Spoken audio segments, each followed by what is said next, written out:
এই মুহূর্তে সংবাদ সম্মেলনে কথা বলছেন এনসিপি মুখপাত্র আসিফ মাহমুদ সজীব ভুঁইয়া। আমরা সরাসরি চলে যাচ্ছি সেখানে।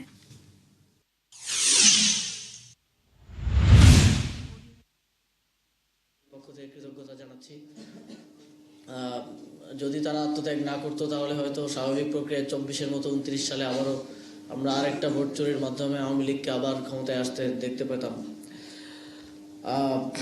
তবে এত আশার কথার মধ্যেও আমাদের কিছু শঙ্কার কথা ইতিমধ্যে আমাদের জাতীয় নাগরিক পার্টির নির্বাচন পরিচালনা কমিটির সেক্রেটারি তিনি বলেছেন। তাই এলো ইনোভার, যেন আপনি লাইফে থাকেন রেডি প্রতিদিন। Innova, designed for now. আমরা সারা দেশে এক ধরনের মিস ইনফরমেশন, ডিসইনফরমেশনের ওয়ার দেখতে পাচ্ছি সোশ্যাল মিডিয়ার মাধ্যমে, এবং বায়াসনেস দেখতে পাচ্ছি নানা ধরনের, যাদের নিরপেক্ষভাবে দায়িত্ব পালন করার কথা ছিল সেটা ইলেকশন কমিশন থেকে শুরু করে মাঠ পর্যায়ে যারা রিটার্নিং কর্মকর্তা, সহকারী রিটার্নিং কর্মকর্তা, প্রিজাইডিং অফিসার এবং আইন শৃঙ্খলা রক্ষাকারী বাহিনীকেও কিছু কিছু ক্ষেত্রে নিরপেক্ষতা বজায় রাখতে দেখা যায়নি। এবং মিডিয়ার মধ্যেও আমরা দেখতে পাচ্ছি এক ধরনের একপাক্ষিক হয়ে অ্যাগ্রেসিভ মোডে থাকার অ্যাপ্রোচ আজকে সকাল থেকে আমরা দেখছি। তো সার্বিক ইয়ের ক্ষেত্রে যদি আজকের ঘটনাগুলোর কথা বলি, তাহলে আমাদের বিভিন্ন আসনে আমাদের যারা প্রার্থী আছেন তাদের নেতাকর্মীদের উপর হামলা, তাদের পোলিং এজেন্টদেরকে ভয়ভীতি প্রদর্শন, তাদের পোলিং এজেন্টদেরকে কেন্দ্রে আসার ক্ষেত্রে বাধা দেয়া এবং কেন্দ্রে আসতে নিষেধ করা, এ ধরনের কার্যক্রম হচ্ছে।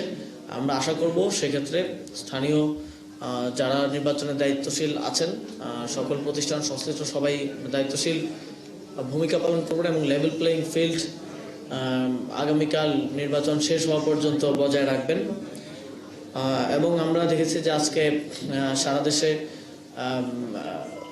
বিভিন্ন দলের বিভিন্ন যারা নেতারা আছেন বিভিন্ন জায়গায় আমরা দেখতে পাচ্ছি যে টাকা উদ্ধারের নামে, অভিযানের নামে অনেকের ব্যক্তি স্বাধীনতায় হস্তক্ষেপ করা হচ্ছে। টাকা পরিবহন করা কিংবা সাথে নিয়ে যাওয়া, কিংবা আমরা দেখতে পাচ্ছি, আমি কয়েকটা রিল দেখলাম মাত্র, যে 20,000 টাকা বহন করার কারণে জামাতের একজন নেতাকে ধরে হেনস্থা করা হচ্ছে, তার থেকে ওই টাকা ছিনতাই করা হচ্ছে।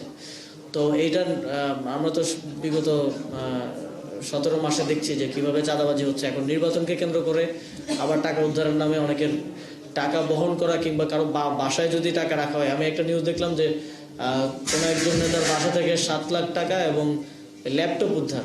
এখন আমার বাসায় তো ল্যাপটপ আছে, এখন ল্যাপটপ বাসায় রাখাটাও কি অপরাধ কিনা? এবং এগুলোকে সেখানে বায়াসড স্থানীয় প্রশাসন এবং বায়াসড লোকাল মিডিয়ার যারা দায়িত্বশীল আছেন তাদের মাধ্যমে এক ধরনের নাটক মঞ্চায়ন করা হচ্ছে বলে আমরা মনে করি। আমরা এই ক্ষেত্রে খুব স্পষ্ট বার্তা দিতে চাই যে এই আরপিও কিংবা কথা বলছিলেন এনসিপি মুখপাত্র আসিফ মাহমুদ সজীব ভুঁইয়া। আপনারা সরাসরি দেখছিলেন।